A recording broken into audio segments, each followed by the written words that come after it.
Hello everyone, my name is TurboTony19 and I'm here with the man who created Windows 8 and therefore everyone hates him. It's true. My creation, even I hate it. yeah, it's Matt. So, we're back again. It's been a while since we did LTW. It's been quite a while, hasn't it, really, since we've been around. We've been busy on projects, busy actually watching wrestling and enjoying wrestling rather than critiquing it every week. So we feel now as a build up to WrestleMania, we'll anchor in some of our views and pretty much go from there. We've got 3 topics here today. We'll go back to our original setup there. First is our general Raw recap. We'll basically go through all the different things that happen on Raw. We'll also recap some of the things that we've missed over the weeks that we have missed.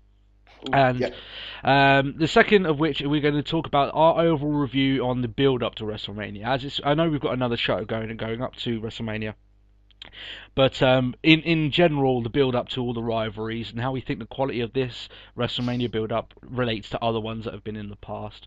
And our final one, we're going to talk about immersion of characterization. And I know that's a little bit of a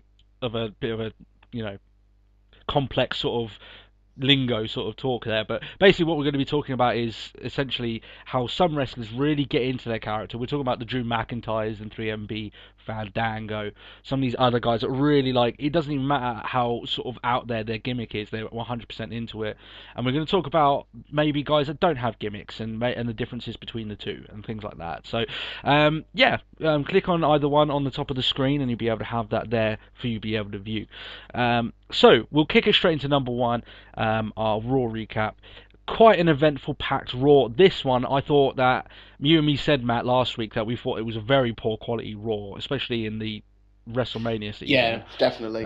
This Raw was better, I think, and for a lot of reasons. I didn't think that maybe the matches were of a higher quality. Some of the promos weren't as good, but I think it I mean, what was your opinion on it, really? I sort of agree. It was a bit. I mean, this Raw was a lot better than the previous week. I was just sat there for a lot of it, and I was just like, it's Raw. It's not really adding to anything, if that makes sense. Yeah, I get you. Yeah. I wouldn't say, but this week has been pretty good in the sense of all the actual build up to all for the stories. The opening, obviously, Punk Taker. And the fact I think this is probably the most aggressive Take has been as a build up for a while. Yeah, I agree with that. Considering that his last 4 Manias have been very respectful matches. I know he had the second one he had against Michaels. Michaels screwed him out of the title, and that's how they end up going and having the WrestleMania rematch. Yeah, but now this is far more aggressive. It sort of takes it to that sort of old style, just like it got personal sort of thing. Yeah, and it's also good to see that as well from Taker, because it's been a while since we've seen him in that sort of mode, where it's just been a while since we've actually seen him in action. Yeah, exactly, and it's always good to see a different side. I know it's not a different side of him, but it's a side that we haven't seen of Undertaker for quite a long time, at very least until he was an actual active member of the roster. So. Yeah, I mean, it's good. I like the way that they're going along with it. Some people might say it's quite tetchy, especially with the death of Paul Bearer, and they think that it's maybe going over too many. It's too disrespectful to him. I said this to you before, and it's like it's kind of really bad to say, but it's like I don't think Paul Bearer could have died at a better time. Yeah, for in terms of the storyline, no. It was ideally placed. Obviously, now before we get any sort of hate or anything, we love Paul Bearer. We think he's one of the great. In fact, if you actually go back before he died, we did an episode where we ranked him as one of our best managers of all time. Yeah. So yeah, great guy, and also because he's someone that's with the business. This is sort of a wrestler thing as well that comes with the business that.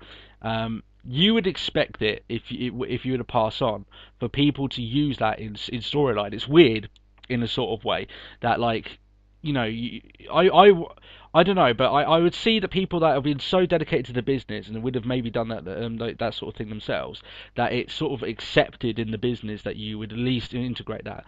And there's been a lot of the times I know that with Punk he's like throwing around the urn and all that crap and everything like that. He's never said anything actually derogatory towards Paul Bearer. So, in that sense... it was just part of the whole promo on on the start of Raw. It's just the fact. It's just like, I don't do this to disrespect Paul Bearer. I do this because it means something to the Undertaker. Yeah, yeah, and that's essentially what's going on. I mean, he's doing it as an attack against the Undertaker. There's quite a few things that he could come up with that would be derogatory to say against Paul Bearer. He hasn't said any of those things Yeah, exactly. at least until now. So yeah, it could certainly be a lot worse. I think that the the stuff that Punk does is definitely on the line, but he's never done anything that's absolutely super offensive in my Oh opinion. yeah.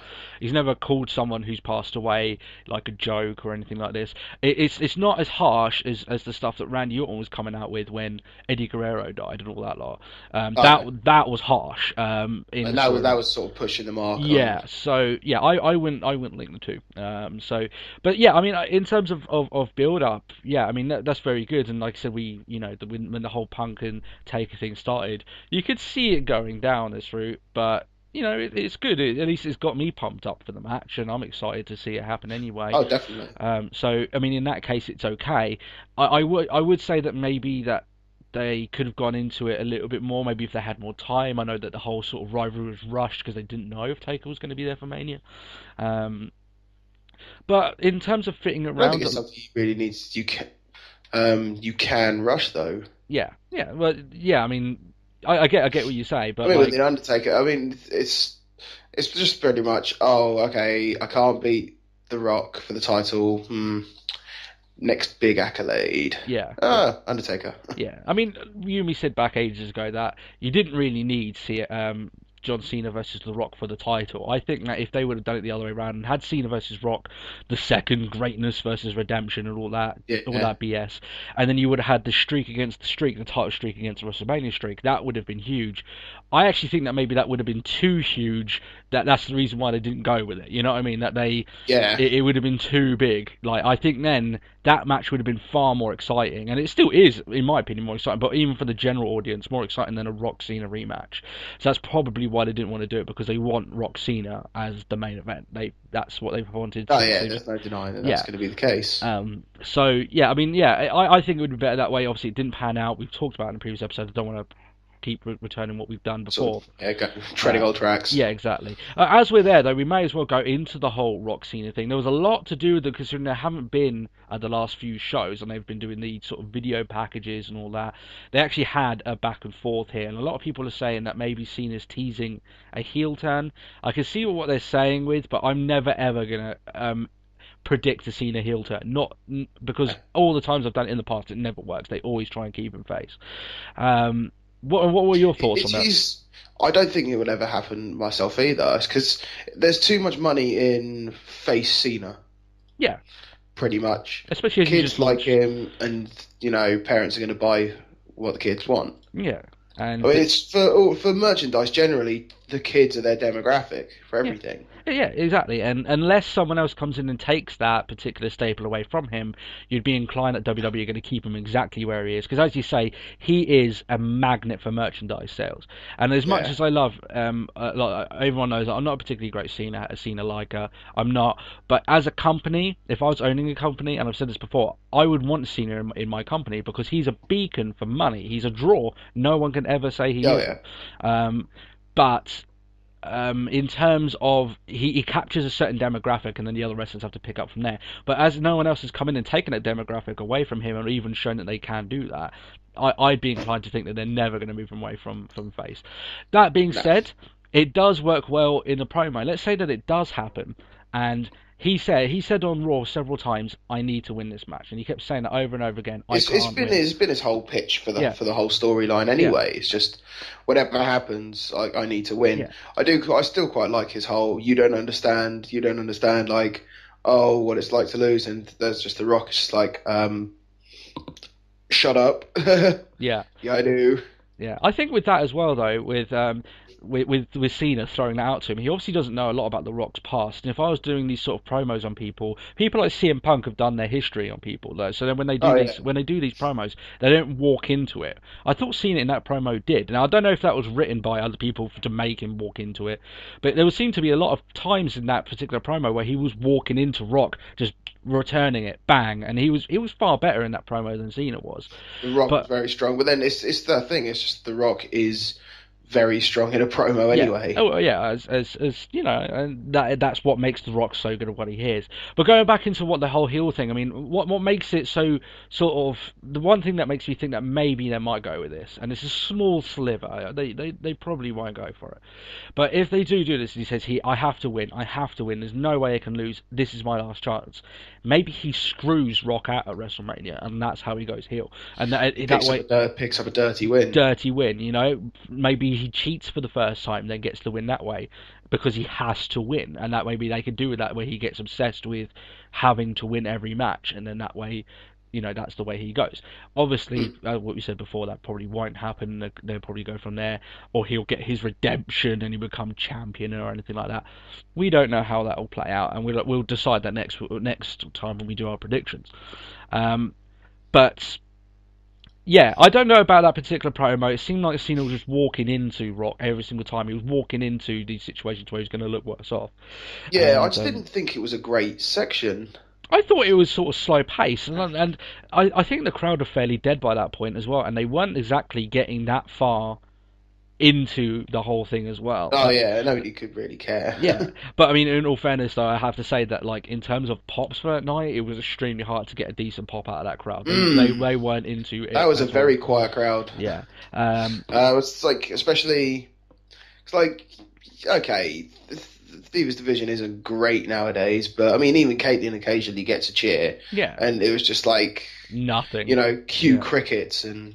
But even it wasn't even just her though. When AJ came out, there was nothing. When a lot of the guys came out, there was nothing, and it was almost like, maybe WWE needs to think about their actual, maybe pick their attendancing places to the places that given the biggest reception, because that's what I would do. Because people watching that would think, when a crowd is not into it, you automatically think the show is not of good quality, and that's not always the case. Now, most of the time, it is because they're just not getting into the product.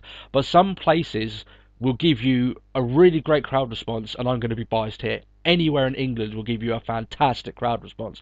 But places in America, some places won't. And obviously that, you know, I don't know where they were last night, but they didn't get a great crowd response. Was it Philadelphia? Yeah, Philadelphia, which is weird because I've seen shows where it's been big there, but obviously it wasn't. And some places have a history of not having a great crowd response. So maybe as something that they will look at in the future, probably not, because they want to tour the entire US and go to all the different places and stuff. So, but I mean, yeah, that in terms of that particular promo, it wasn't great. It wasn't a great end to Raw either. I thought it was a bit of a soft end to Raw. But there's a few other things that we can talk about there. Obviously, quite a few matches have been made on since then. We've now got Jericho Fandango, potential show stealer there. With those two, a lot of people I've heard actually speaking about that have been saying he's too green. His debut match is going to be at WrestleMania. It's not right. You know, some other guys have been working the roster. Yeah, they might be right, but the fact is that personally, Big E's getting his debut, yeah, so it's not like. But personally, for me, in terms of actual Fandango, like the whole sort of storyline of him delaying his debut is brilliant, because then they've built it up so long, and he makes his debut at WrestleMania. It's now something special, and because of that, he's wrestling someone who has been in business so long, he can make anyone especially look someone great. like Jericho. Yeah. Just for the simple fact he is.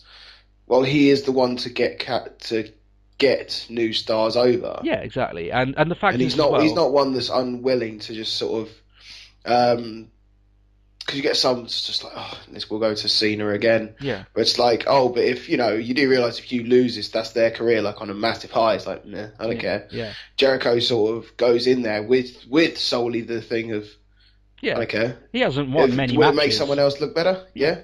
Jericho, actually, if you look at his win-loss ratio of the last couple of years, it's horrendous. But he does it's there for a reason, and it's a reason that gets him respected. What he's doing now is what Cena should be doing, because he's at the tail end of his career.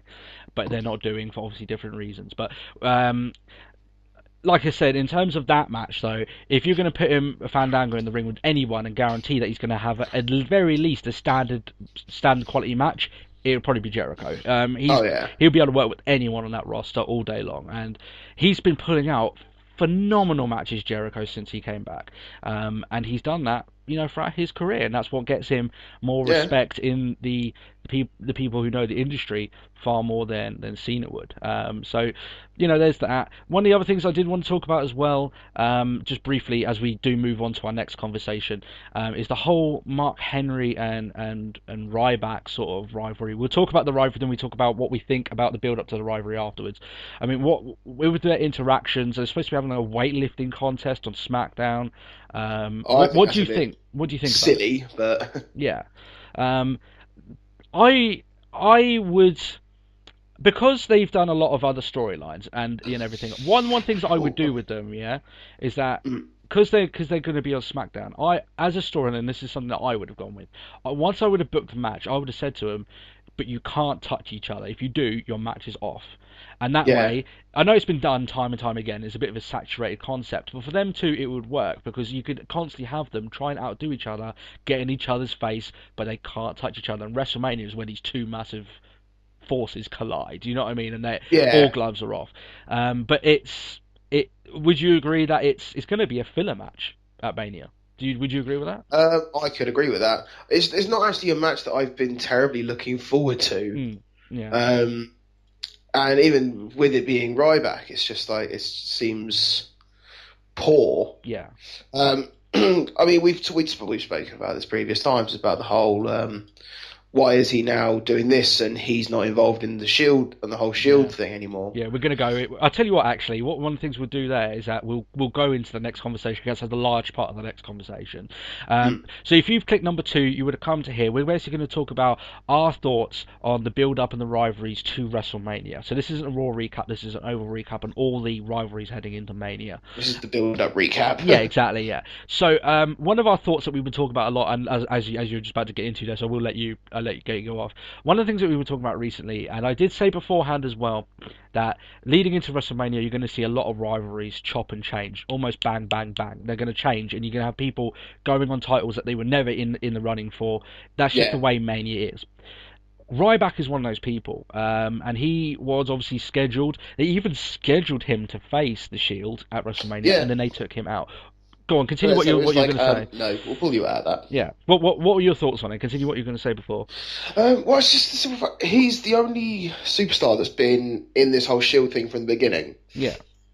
Because it was obviously then with Team Hell No, Yeah. and then it was Ryback with Sheamus and Cena, and now it's Sheamus, and it's like Cena's got his own thing, and now, but it's like the original target has always been Ryback. Yeah. He's Well, always been okay, it involved. was Yeah. in the whole we're just doing this for injustice, but he was the only thing that Ryback was the only thing the Shield were gunning for. Yeah.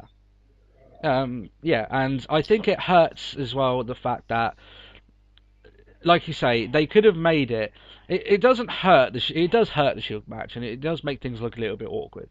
Mm, But it hurts for people of myself who likes long build-ups to these particular big payoffs. And WrestleMania is where everything's supposed to pay off. How yeah, satisfying would it have been if Ryback was involved from the very beginning right to the very end of the whole sort of Shield uprising, and he was there to fight them from the beginning right to the end. Now, as it is, he won't be there to actually face them. no, It seems to me to be a bit wrong, and it seems that it makes the Shield seem as if they don't really care. They're just fighting people who want to fight them. Whereas seem to have this huge problem with John Cena. They fought him once, he's gone. They had this huge problem with Ryback. They fought him a couple of times. Now he's not involved, and it's a little bit. It just seems like everything's gone off the track a little bit with yeah, Ryback. And I think the payoff, if Ryback was the one to beat them, get the final pin on the Shield at Mania, that would have been a huge face payoff, especially for him, and it would have led into a story, maybe further storylines that you could have done, maybe change up a little bit afterwards for the Shield to look strong, because they've looked strong from the outset throughout. oh yeah, But it just seems like it's a bit of a it seems to me, and I'm sure a lot of people have seen it as well, that they basically randomly just gashed 3 people together and they're going to fight the Shield at WrestleMania. yeah.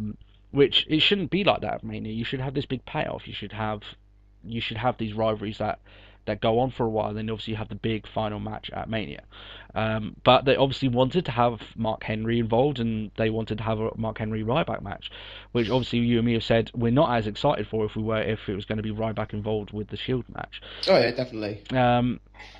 So there is that. There's a few other ones as well that we can talk about there, which I'm a little bit baffled about. The fact is that the Miz doesn't seem to know which title he wants at the moment. Obviously, now he is going for the Intercontinental title against Wade I Barrett. don't like recently. I mean, it's kind of going back to Raw on this, but it's they've like, oh, we need the lesser titles to seem more serious, and they need a better standing. Oh, but there's a story going on, and titles mean fuck all when it comes to a story. Yeah. We need the Miz to have a match. Yeah, he could squash. Well, not squash, but he can go over to Cesaro, and that makes the United States title look weak. Yeah, it's just like.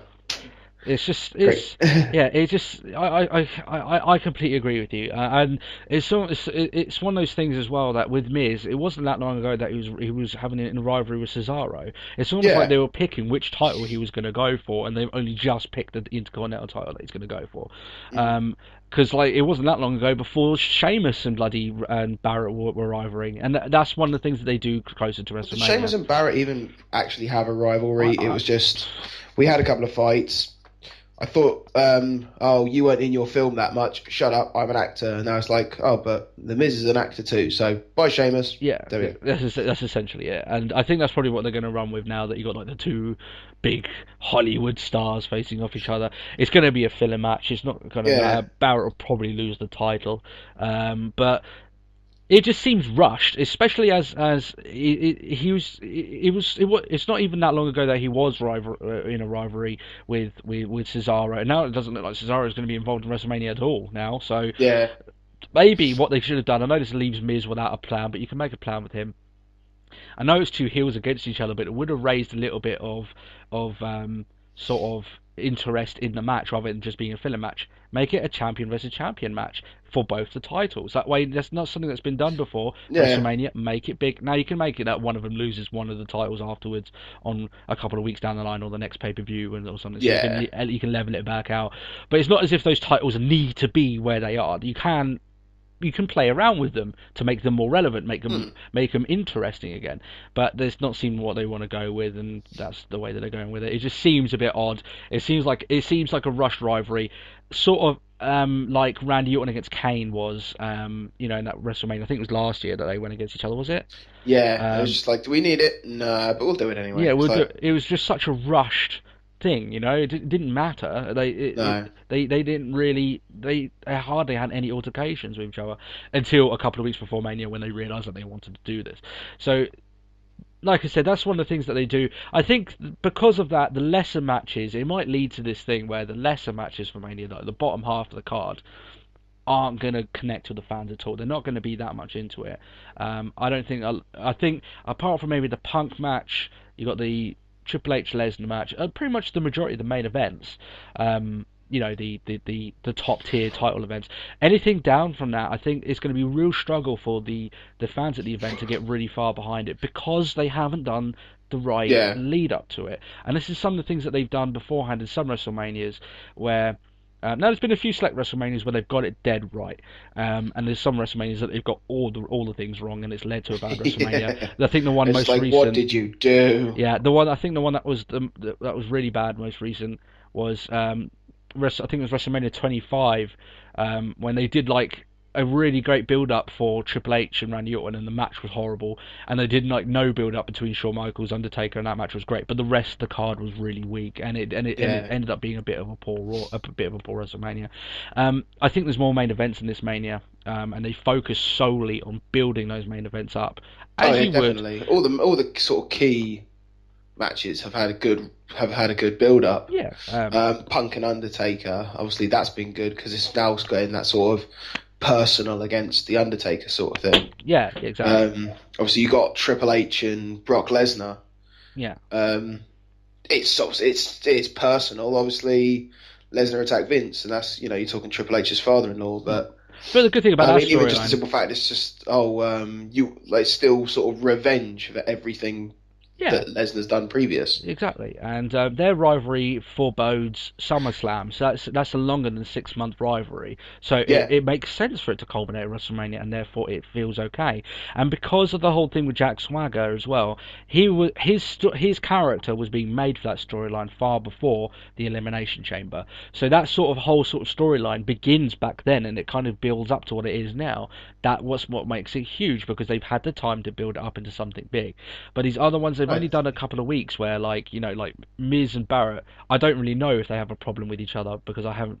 They don't really. They're just going against each other at WrestleMania. Yeah, that's just Um, grief. yeah, and the whole like they should have gone more into Team Hell No against Dolph Ziggler and Biggie Langston, but they're not. There's not really much of a rivalry there. They're just gonna face off against each other. Yeah, Um, because why? Because they can. because they can, exactly, and it shouldn't be that way. With as many writers and creative team that they've got in WWE, they should be able to come up with something for each of the matches at WrestleMania and give them enough time to be able to sell that to whoever's going to buy it. I think for the lower card they have it personally, um, and the show, as you would you admit it, the show is literally built around Rock Cena 2, and they want to sell that rivalry above anything Yeah. else. Um, There's no real denying about yeah. that. So in terms of the build up, as an overall, obviously we can't say next week. Next week might be a blinder, and I might have to eat my words. But in terms of what it is now, as I said before, pretty much as a summary, I think literally the top four matches: Del Rio, Swagger, Punk, Undertaker, Lesnar, Triple H, and Rock and Cena. They've done those rivalries and they've pushed them up, I think, to an adequate amount of build up. Yeah. Anything lower than that, even the Shield match, not as much, and I think it's been poorly executed. Um, are you on the same thought, or do you think maybe some matches are on the lower card will stand out? Or Um, Not particularly. No, I'm trying to even think of sort of some lower card matches. I mean, what we've got? We've got Brodus Clay and Tentai versus um, Team Road Scholars. yeah, Where the fuck has that come from? yeah, that's just Obviously, it's just because the Funkadactyls and fucking the Bellas have grief. yeah, and it seems like they'll probably fight a wrestler. Yeah, it's And so yeah, cheap. I actually said this to Ben last week. We were watching last week's Raw. Yeah, Please don't tell me this is going to turn into Funkadactyls versus the Bellas. yeah, that would be. And it's what it's looking. I was like, no. It looks like that's what they're pushing towards. You're quite right because it just I don't know. It boggles me, and like I said, it's definitely not the worst build up to WrestleMania they've ever had. They have royally effed things up before, and it's been a poor Mania. I think probably one of the worst ones they ever did.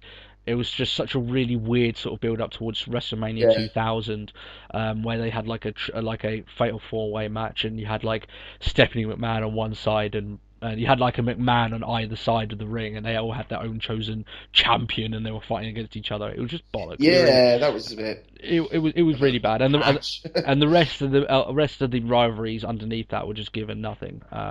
It's not as bad as that, but But, one thing I'm finding that this WrestleMania is lacking is the proper advertising. I don't know whether obviously America's no doubt getting proper advertisement and we're getting nothing. yeah, It's just it like seems a bit lax this year. I Yeah, don't know. Obviously, I don't know what it is like on Ireland. Like I just randomly get like it's like the one time a year I even hear anything to do with wrestling that's not actually watching Raw. yeah. Well, in Ireland, Remember WrestleMania 21. WrestleMania goes to Hollywood, yeah, and some of the stuff that they posted out for their promo videos there was adverts for that going weeks before the event. But I mean, in Ireland over here, in personal experience, there isn't much advertising. You wouldn't expect it to either, because I don't know how much of a demographic they would have over here. Yeah. I remember working in London and I saw like a poster for WrestleMania, and I was like, oh, fair enough. Yeah, maybe they think that maybe with the names that they have in for Mania this year. I think solely because one of them's The Rock. I think that's like the easy pitch for them. Yeah, I don't think they have to spend as much money on marketing, but it wouldn't hurt them to, at very least. I think it would be very good for WWE as a product as well to have a very, very solid WrestleMania. The problem is they aren't willing to go as mad as they were, let's say, at WrestleMania 17, when they decided to have one of your all-time great matches, the Triple Threat TLC match. Now, Yeah. Triple Threat tag team TLC match. They just don't seem Oh to yeah. really want to go that far anymore. And any big matches like that, they want to market as their own pay-per-view, and I think it hurts Mania as an overall product.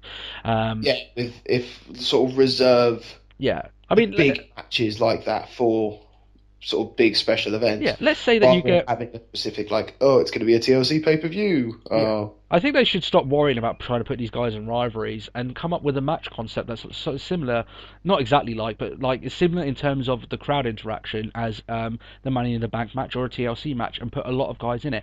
Because whenever they've done it at WrestleMania, it's always built up the event, and people have Do you been know very excited about it. one match type that they've sort of just completely just given up on, and I don't understand what for, the championship scramble match. Oh yeah, I think the problem with that Like, what though, really happened with that? It was like quite a good match concept. I think it was a good match concept, but I think two things thinking from that. I think that maybe a few times that they tried it, the crowd went into it as much, which I don't understand. I think it would have been quite interesting to do, but I think those matches are incredibly hard to organise, and for obvious reasons.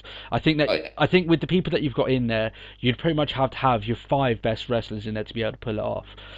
Because I think a lot of the guys in there maybe it's so easy to make a split-second mistake in one of those matches and put everything off kilter if you don't have the guys in there available to have the improvisation to fix it if it goes wrong. yeah, So I think back then when they were doing those sort of matches, they had a pool of guys that they could do it. They could call in a Chris Jericho. They could call in. All these other wrestlers that they had that have had the years behind them of yeah. doing those style of They've had matches. some real low end stars in championship scramble matches as well, though. Yeah, but yeah, I mean, I agree with you, but maybe it's something that we'll see in the future. It definitely wouldn't happen at WrestleMania because the last time they Oh, tried something of that kilter was that fatal four-way match, and it was shit. It was horrible. yeah, But fell. yeah, it wasn't good at all. But yeah, I mean, is there anything else really you want to talk about the build up to Mania, or are you quite happy with what Um, we covered there? yeah, I think I'm pretty good for the build up to Mania. Okay.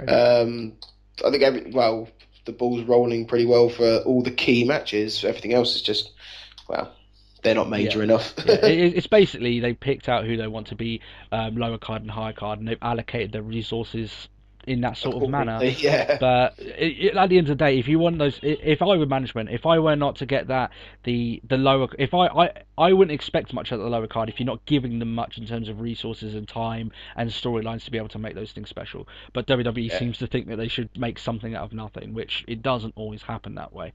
But you know, Oh, yeah. we've covered that in enough sort of detail there. So we'll move into our third conversation anyway. If you click number 3, you come to us here. And we're basically going to be talking about the.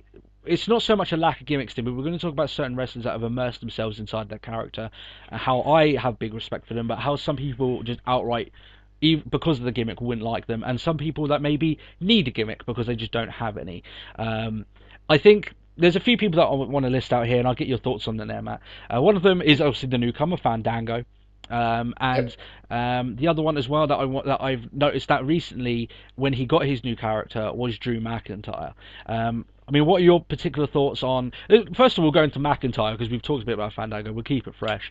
When McIntyre came into this new role, I mean, I don't know about you, but I was impressed.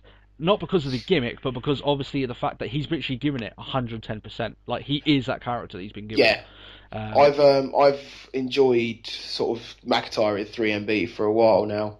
Not because it's 3MB. I'm not a big 3MB fan. yeah, But he sort of takes that role as sort of the rock guitarist sort of persona, and he's done it really well. And the one thing I like is he's still maintained his he's still got that sort of mean streak in his wrestling style. yeah. And when he has that sort of when he gets into a match that his character that he thinks that his character would take as being a serious match, he doesn't come out doing all the guitars all the time. He's still that sort of rock and roll style to him, but he does it with sort of intensity that he's taking it seriously. Whereas I don't think Heath Slater has that, or Jinder No, Mahal for that fact. You know, there's still going to be that goofy sort of thing. I just don't think they have it in their sort of psyche to be able to pull it off correctly. But yeah, no, I agree with you there. I think that I said this to you when this is ages ago when they first started this as well. If you've got nothing going for you and they give you a shit gimmick, just give everything to that gimmick, and then you will get respect. If you manage to pull oh off yeah, a bad gimmick well, then you are going to get some sort of respect. You're going to, and maybe management will look at you and think, well, actually, if he can pull off this, let's give him something good to see how far he can take that. So, yeah, big respect to Yeah, that. definitely. I also find he's just his in-ring capabilities as well. Mm, Like, even the fact he's 100% hell-bent on his character, but his in-ring ability is still strong. yeah, Um, but there's just that whole, it's just like, but he's in 3MB. yeah. He's like, their management have dicked him. Yeah. But I mean, at the end of the day, I mean, looking at it from his point of view, like he's obviously been given a sort of a tough play. They probably offered him a chance, and he took it. And if I was in the position, Yeah. I would as well, because then at very least you've got some time to be able to show what you can do to the people around the world and to the people that you're working for. He just Oh, wasn't showing up on TV enough to be able to stop the rot that was going in his career.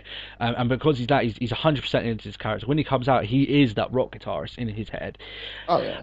And one of the other people that I wanted to go obviously into that I spoke about beforehand is Fandango. I've got high respect for this guy because of not only because he's that character when he walks out, he is that dancing character. He's proper taken upon himself, yeah. But everything that he does, in the way that he moves subtly, the way he enters the ring, some of the moves that he does them with the sort of thought of if a dancer would do this, how would he do it? And he's doing it that way. Oh yeah. Which is He's definitely sort of throwing in the grace that he needs for it. Yeah. I mean, like I said, with everything that he does there. So, I mean, if some people don't like his character. If you don't, then I guess he's doing the job because he's a heel. But the fact is that he comes out and he's convincing that he might not have ever had any ballroom dancing experience before they decided he wanted this thing, but he makes you think that maybe he has, and maybe he Yeah. is a good dancer, whatever you're supposed to be, but he's got this mean streak and he's come into wrestling and he's this absolutely obnoxiously arrogant guy who just wants people to say his name, and that's essentially what it is, and he's got it dead on. As soon as he came out the first time, I think he hasn't missed a beat in terms of trying to get that character across to the crowd. Oh yeah, and he definitely hasn't sort of accepted the silence. Yeah. Well, he hasn't let it bother him because, like, there's been times where he's just been completely just no. Yeah. And if I was in this position, if they would have given me the opportunity to come out as Fandango or come out with my own name and just have black trunks, come out, this is blah blah, John Smith, and you'll be John Smith for the next 10 years, I would go for Fandango. I think it's something that fans will. I think especially now they went through a phase in terms of gimmicks where they kind of wanted to get out of the stupid gimmicks of like the boogeyman and all these other ones. They wanted to get out of that, and they wanted. Don't. Yeah. I'm not hearing bad words about a boogeyman. No. What I'm saying is that like they wanted to get away from those ones that people just aren't gonna. They're gonna be like obviously no. They wanted to make it seem more legitimate.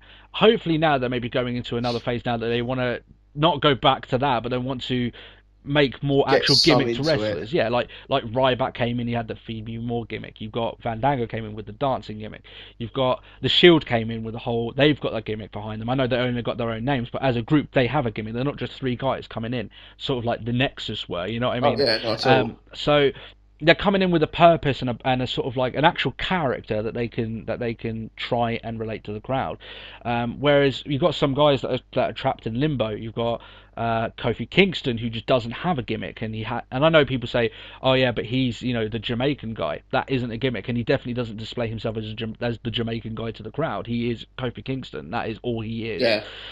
And I think that in those situations, I would go back and try and repackaged as a gimmick. There's plenty of gimmicks out there that they can use to try and change you up. In fact, Jack Swagger, in fact, is one of those guys that I would have said he is one of those guys, but he came back with a very strong gimmick of this ultra American, almost like neo-Nazi style. Yeah, like American nationalists. Yeah, and it works. It's a good gimmick for him to display to the crowd, and because of that, he's a better heel now than he's ever been in his career. Oh yeah, and it's the fact that they turn around and say he's a former world heavyweight champion.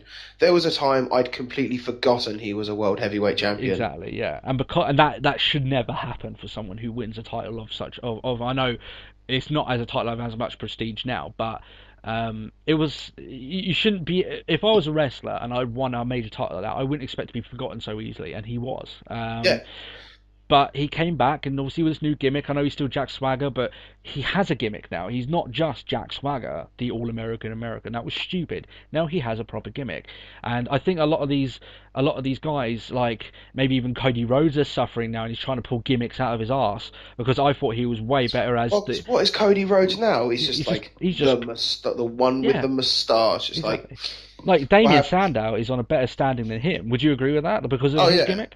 I mean, the one thing I used to love is just like I enjoyed demented Cody. Yeah. And even when he took the mask off, I still enjoyed it because he was still like I liked the jacket and I liked his basically I just liked his attire and his character that he just had sort of during and just after his demented like don't look at my face and all that lot. Yeah, I mean even the whole demented part of Cody Rhodes, I thought that was brilliant when he come out and bag people. That is fantastic. Yeah. Like that had never been done before, and it was genuinely quite funny, and it got him over as a heel, you know, of all this thing, and I enjoyed that time when he was like that, and he'd come out and he very much sold the fact that he was disgraced with his looks and all this lot, and even going before that, the whole dashing Cody Rhodes, he was into that gimmick, and it seems like he doesn't have a gimmick. He's just pulling random stuff out of his ass, like the master of mustachioed greatness. Like, what the hell is that? That's not going to get you. Yeah, over. I know. So it's like the one like I quite enjoyed. I think it was on like one of the old school Raws or something like that, and it was actually there was Cody Rhodes and Dustin, Goldust. Yeah, and it was there was like the American Dream, just like. I raised some weird kids. It's like, yeah, yeah, that was a brilliant little promo. Actually, I do remember that one. But yeah, I mean, I think that is the case. That is, you can definitely, I think, pick up the guys when you look at Daniel Bryan as well when he came into the whole yes gimmick. I was just watching old videos and I just sort of see Daniel Bryan. I was like, oh my god. I used to think, like, I'm probably guilty along with so many other people thinking. He is not going to make it. Yeah. But I think, like, with him as well, because he got so much into that gimmick when he started to do the yes gimmick, that, like, because of that, he became a personality, and that way fans got behind him and everything. And if you come into these sort of gimmicks half-assed, it doesn't seem right, and therefore people aren't going to get into you. So that's why I have high respect for people like Fandango and even Ryback. I know we're very high on Ryback, and some people aren't. But he comes in, and when he comes out, he is that unstoppable feeding machine. He is from the moment he gets out there to the moment he leaves. He is that character, and he sells it. That he's just this guy who just wants the next meal, to say. So yeah, I mean because of that, it's better. It'll be far better. It's far better now than if he come back as Skip Sheffield. Just Skip Sheffield, who was just a big guy. You know what I mean? I think that's one of the things that eventually that Big E Langston's going to be caught with down the line. That he's just Big E Langston. He's just a big guy. And even John Cena, back to his time when he was getting himself done, he was that rapping gimmick. Now, I know thugonomics. Yeah, I mean, I know I personally didn't like it. I mean, he had a few funny promos, I'll give him that, but it was a gimmick. It was something that people would remember him for, and therefore, once you've got yourself established, you don't have to have that gimmick because people know you then. Almost like The Rock, you know what I mean? You don't have to have a gimmick then because you're a personality. You are a long-standing wrestler, but in order to get your name out there, you need to have a character to display. That's why I think. I mean, is there anyone on the roster that you think that maybe has a gimmick but it's not doing it correctly, or maybe isn't getting it forward? I couldn't say there is. No, I think everyone that has a gimmick. I mean, I think there are some people that need a gimmick. Yeah. And the Apex Predator isn't a gimmick. Yeah. Oh, with the whole Randy Orton thing, he's just so desperately looking to go back to being that heel again. Yeah, I mean, Randy Orton's one of those people as well that he is a made guy. All you'd have to do with him, he's a special case. All you have to do with him is make him heel, and then he's going to be relevant again. But whether they want to do that or not, I don't know. I wouldn't imagine he sells that much merchandise either, but maybe they don't want to put that much stock in him again, considering how he is pretty close to the close to the mark, shall we say? Yeah, close to the chopping block anyway. Yeah, maybe, but we don't know the entire decision there. But we'll see what happens after Mania with him anyway. But yeah, I mean, I don't think there's anyone on there that's got a great gimmick and isn't outright using it badly. 3MB's gimmick is literally them to As be it ludicrous. is. You know, they're meant to be that ludicrous. You know, there's some gimmicks are meant to be just that silly and that sort of Oh in yeah. your face, sort of just balmy. You know, but there's a few that out there, like you said, that needed just an outright gimmick. And everything like that. One of the ones I'm just being reminded of there in terms of gimmicks before we end our conversation for the week. Here's a gimmick that maybe you think that maybe that was a bit too wacky. Santina Morella. Santina, Yeah. mate, Santina gave us the hog pit match. Do you think that maybe was off the Pig pen spectrum? match was the funniest thing I've seen. Yeah. WWE. That was a little bit off kilter, but Oh yeah, it was brilliant. But That's Santino's twin sister. It's like brilliant. yeah, so yeah, fantastic. And you know what? That's far more memorable than anything that Kofi Kingston's done in his career, or people that have been stuck in the same situation as him. So, you know, that's the way it is. And I think that Cody Rhodes, going back to him as well, that he needs to be given a gimmick, sort of like the ones that he had beforehand, where he can be that sort of character. He's good enough to portray it, which is a crime that he's not got a sort of a character to portray, you know. So, but is there anything else that you wanted to add along there at all, or? I think we've pretty much covered everything on Yeah. the sense of gimmicks. You know, WWE's had some good and some bad, and Yeah, they've had some I pretty think shocking ones. it's an important thing. But I mean, I can understand the want to get away from it, because then it makes it makes the individual wrestler sort of more to earth and more sort of appealing, sort of thing. Yeah, more legitimate, I think the word. Yeah. Like, it's like their actual competitor, but I think when it becomes saturated, that's when the problem happens. You can have the odd guy come in, like Brock Lesnar at the beginning, come in as this monster, the next big thing. You know, he's just a he's big dominating guy. But if you have like about 5 dominating guys come in at the same time, they're all going to look the same, and no one's going to remember who they are. So, Yeah. Yeah, I think we've covered that. I was sort of thinking, it's like it's a good thing like Batista isn't around anymore. Yeah. Because it's like him and Ryback will probably just get lost in amongst each other. Yeah, essentially, yeah. They're essentially the same gimmick. Well, to a degree, I mean, in terms of their mannerisms when they're in the ring and stuff like that. But Oh yeah, their actual wrestling style is completely different, yeah, but but- it's yeah, it's the same sort of strong man. I'm gonna take you out sort of gimmicks. Yeah, so, but yeah, I think that's pretty much. So this is close to about 50 minutes. I think it's the longest LTW that we've done for a while, so I hope you guys do enjoy that. If you do like it, please leave a like on the video. It does entice us to make more LTWs. And we did get a comment on the last one saying that was a good video. Thanks for that, really perked me up. Nice, thanks for that. And yeah, and leave us a comment if there's anything you want us to talk about. There's actually a conversation ages ago that we'll probably do next time, that I actually got asked to do, but I just forgot about it, so I apologise. And it was about MMA and stuff like that. So we're going to talk about the similarity, how a lot of guys in wrestling are going to MMA, and then the sort of the link between the two. We'll do a brief conversation about that next time. And we'll if you do like the videos, subscribe. There's actually a playlist down there that has all of our ones that we have on there, so if you don't want to watch my gaming videos, you can just go straight onto that as well. And follow us on Twitter. Feel free to ask any questions there. I'm Tony Sayers1. What are you, Matt, again? it's just Marsander88. Marsander88, there you go, and I'll put them in the description as well. So that is all the extras done for you there today. I hope you have a fantastic day there today. I hope you enjoy Raw, and obviously if we don't talk to you before then, WrestleMania as well. I'll try and tweet as much as I can during WrestleMania. I don't normally use Twitter, to be fair, but I'll try and do it throughout the thing, and me and Matt will tweet backwards and forwards, and you can see what definitely. So yeah, thanks a lot for watching again, and we'll see you next time. Have a good one. Yeah, that was absolutely horrible. I really like his new entrance music, actually. Yeah, it's pretty good. Yeah, I mean, it's very good in the sense that like it kind of builds up the whole sort of American patriotism, and and it goes well for his